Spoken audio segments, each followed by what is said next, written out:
Olá, pessoal, sejam todos muito bem-vindos à nossa terceira semana do curso de Gestão e Processo Administrativo. Eu sou o professor Matheus e nessa primeira parte dessa semana nós vamos tratar aí da abordagem humanística da administração e dentro dessa abordagem nós temos a Escola das Relações Humanas e a Teoria Comportamental. Então, nessa apresentação, eu vou trazer uma introdução, né, sobre essa abordagem, que é uma forma de abordar a administração, uma forma de encarar os problemas e as questões da administração, por isso a abordagem.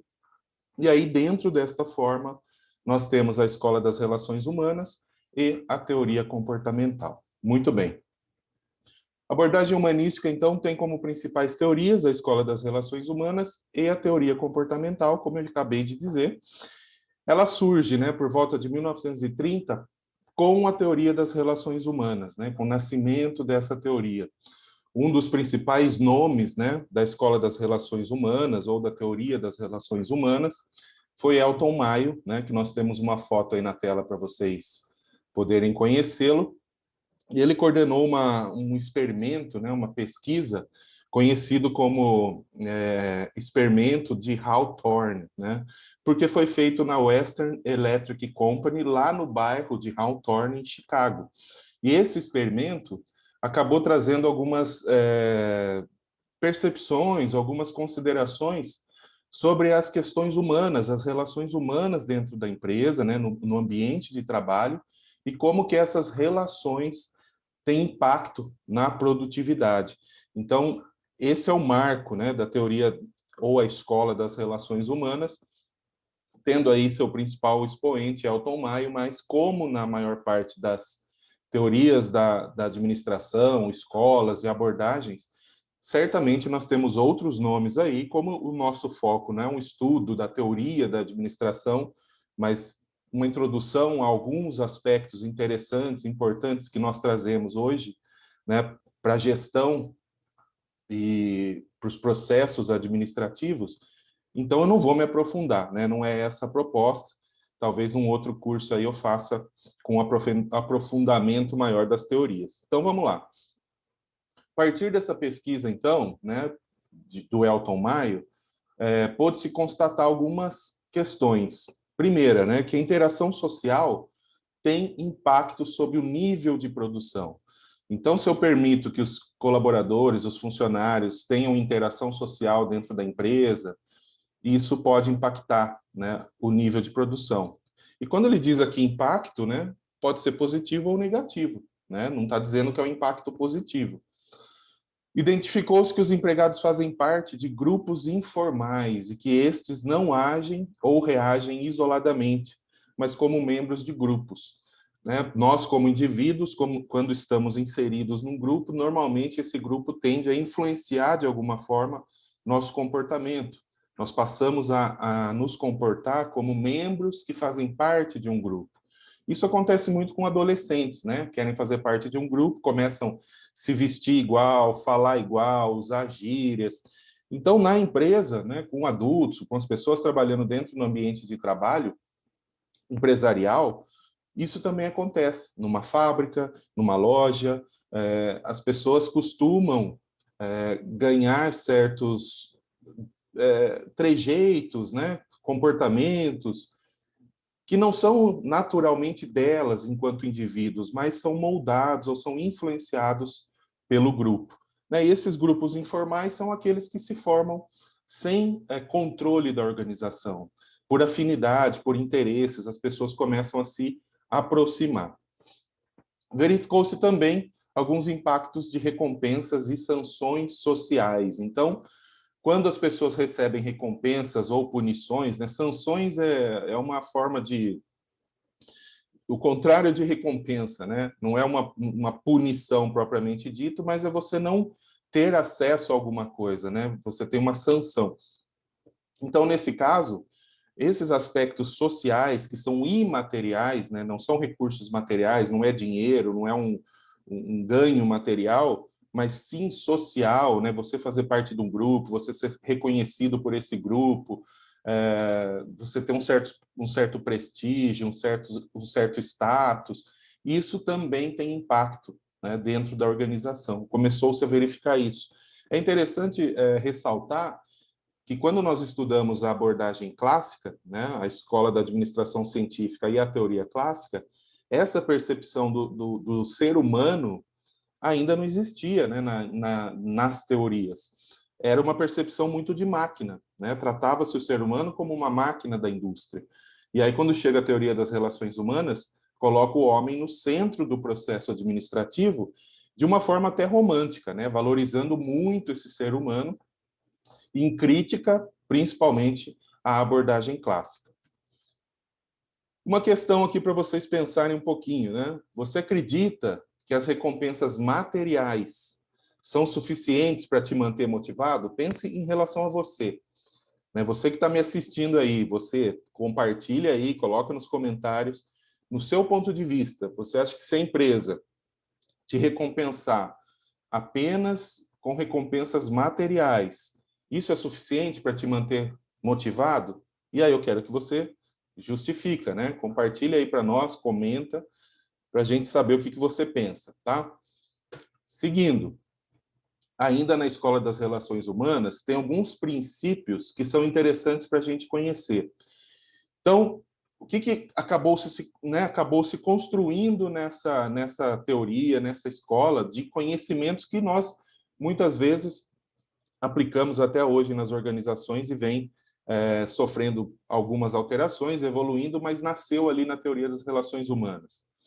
Organização do ambiente de trabalho, né? Isso vai influenciar o clima, a satisfação, isso vai influenciar as relações humanas no trabalho. Então, ter um ambiente organizado, limpo, né? A gente já traz até o limpo aí junto.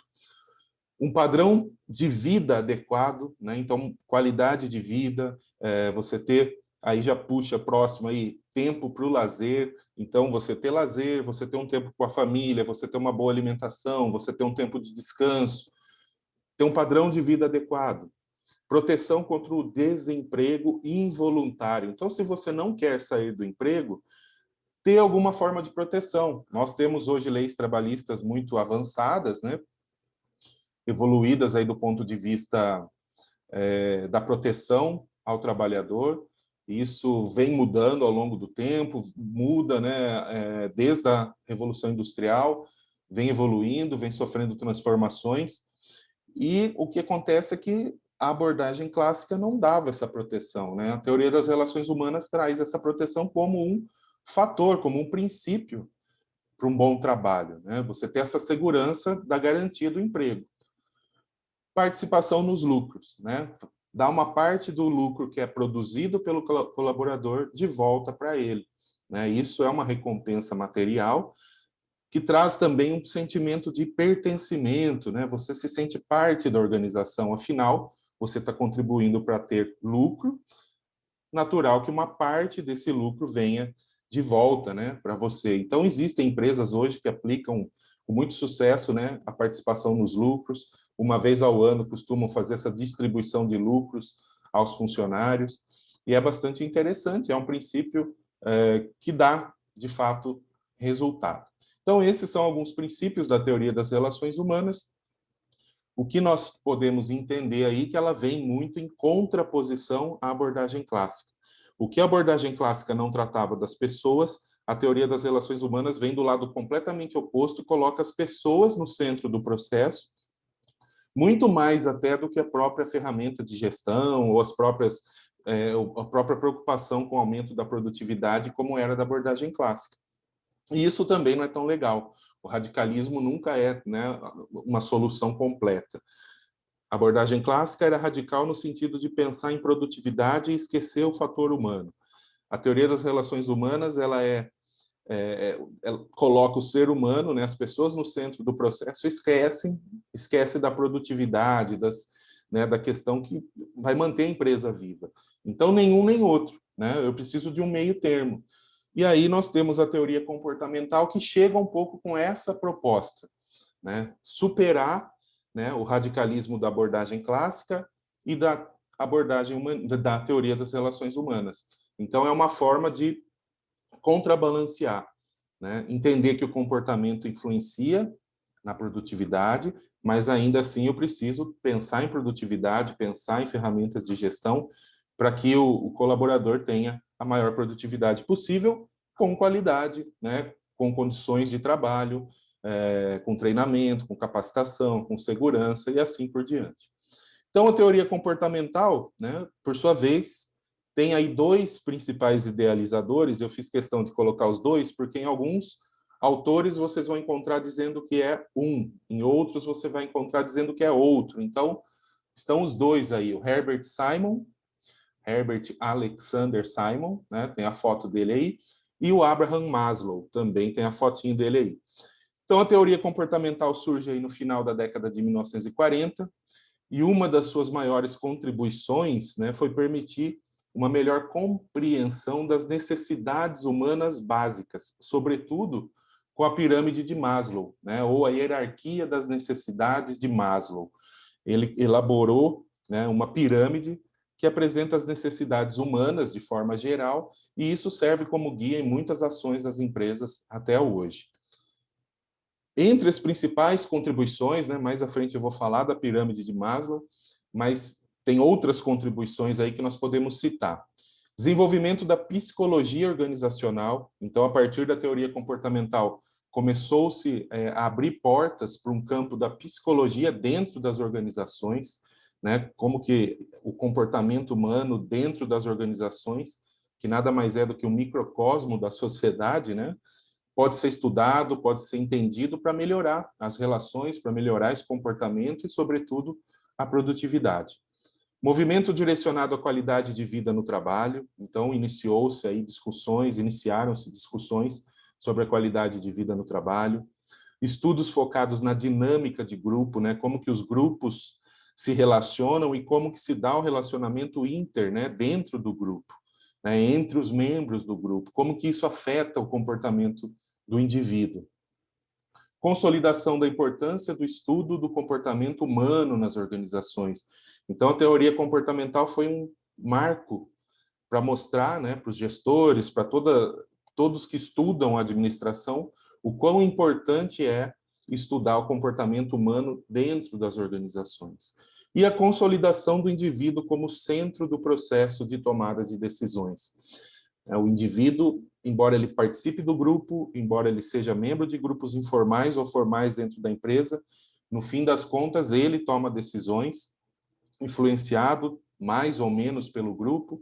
Então, esse papel do indivíduo, né, no processo decisório é fundamental para que nós entendamos que temos que nos preparar para tomar decisões, né? O processo decisório é importante em todos os níveis organizacionais. É lógico que quanto mais eu subo na hierarquia, mais importante ele se torna, né? E mais necessário. Mas desde o funcionário do nível mais baixo dentro da empresa, das tarefas, das atividades mais simples, até o CEO, o presidente, precisam tomar certas decisões, né? Priorizar quais tarefas realizar, quais estratégias seguir. A natureza dessas decisões mudam, mas elas são tomadas em todos os níveis da organização. Então, eu tenho que preparar esse indivíduo para um processo de tomada de decisão. Então, aí, os principais pontos de contribuição da teoria comportamental, tá bom? Seguindo aqui já para o nosso final, então, na teoria comportamental, como eu disse, um dos grandes pontos é a pirâmide de Maslow, ou a hierarquia de necessidades de Maslow. Como vocês podem ver aí, nós temos lá na base da pirâmide as necessidades básicas, que são as fisiológicas, né? Se alimentar, beber água, descanso, dormir, enfim, aquelas necessidades básicas que mantêm a vida, né? Se eu não me alimentar, eu morro. Se eu não dormir, eu vou morrer também, vou ficar louco, depois eu morro. Se eu não beber água, mais ainda, né? Mais rápido ainda. Então, eu tenho necessidades fisiológicas que têm que ser atendidas. Essa é a preocupação básica quando eu não tenho isso. Quando eu estou passando fome, qual é a minha preocupação? Resolver essa questão. Quando eu estou com sede, o que eu quero? Água. Né? Quando eu não consigo dormir, eu não tenho descanso, eu não tenho tempo apropriado ou local apropriado para o descanso, eu não vou aguentar, um momento eu vou parar. Então, todas as minhas atenções, o meu esforço e o meu comportamento é guiado pelo nível em que eu estou na pirâmide em relação às minhas necessidades. Quando eu tenho essas necessidades saciadas, não estou com fome, tenho, né, comida, estou bem alimentado, não tenho sede, estou descansado, eu passo a me preocupar com o próximo nível, segurança, moradia, sair na rua e saber que tem leis, que tem uma certa segurança, né, que você não vai colocar sua vida em risco, ter o emprego, né, segurança do emprego, né, a carteira assinada ou uma permanência no emprego, isso também é segurança. Então, eu vou buscar atender essas necessidades. Estou bem alimentado, estou descansado, tenho emprego, tenho moradia, tenho uma segurança para eu sair à rua. Eu vou pensar em questões sociais, né? Amizade, grupos de amigos, fazer parte de um clube, ter uma família, relacionamento, é isso que vai me guiar, me mover, segundo Maslow. Tudo isso está satisfeito, eu vou lá para a autoestima. Autoestima é reconhecimento, é saber que eu sou importante, é saber que eu sou reconhecido, eu tenho prestígio, eu sou, né, um exemplo dentro da organização, eu sou reconhecido no meu grupo. Então, isso dá autoestima. Tenho a autoestima saciada, tal, tudo ok, estou me sentindo bem, reconhecido, faço parte de um grupo, esse grupo me reconhece. A última etapa é a autorrealização. É aquela que tem a ver com o meu potencial máximo. Me desenvolver, fazer aquilo que eu gosto, aquilo que eu quero, estudar, né? Ir para um novo patamar de conhecimento. As minhas decisões nesse campo normalmente são voltadas pela moral, eu tenho um alto nível de criatividade, uma atitude criadora, né? Motivada. Então, para eu ter esse nível, eu tenho que satisfazer todos os outros. E um dos problemas, né, é que se de repente eu estou nesse nível de autorrealização e por alguma fatalidade eu perco toda a segurança, perco a autoestima, passo a ter fome, por exemplo, eu vou descer lá no nível básico da pirâmide. A minha preocupação passa a ser o quê? Matar a minha fome. Deixa de ser autorrealização, autoestima, social. Tendo isso saciado, eu passo para o próximo nível e começo a reescalar essa pirâmide. Então, ela é interessante do ponto de vista motivacional, do ponto de vista de entendimento do comportamento de certas pessoas, porque se encontram em níveis diferentes de necessidades. Tá? A pirâmide de Maslow tem muitas críticas também, não é um modelo que foi totalmente comprovado, né? Há uma generalização grande, foi feito nos Estados Unidos com um tipo de pessoas, num tipo de empresa. Então, tem toda uma crítica, mas ela tem muitas questões que podem ser utilizadas, né? Muitos fatores positivos que podem ser utilizados como conhecimento. Não é foco desse vídeo, né? Entrarmos de forma mais profunda nessas ferramentas. Talvez eu faça outros vídeos para complementar, mas era isso que eu tinha para dizer para vocês sobre a abordagem humanística da administração. Então, nós vimos Escola das Relações Humanas, ou Teoria das Relações Humanas, e a Teoria Comportamental. Agradeço para você que ficou aí até o final ouvindo essa aula. Muito obrigado, abraço e sucesso.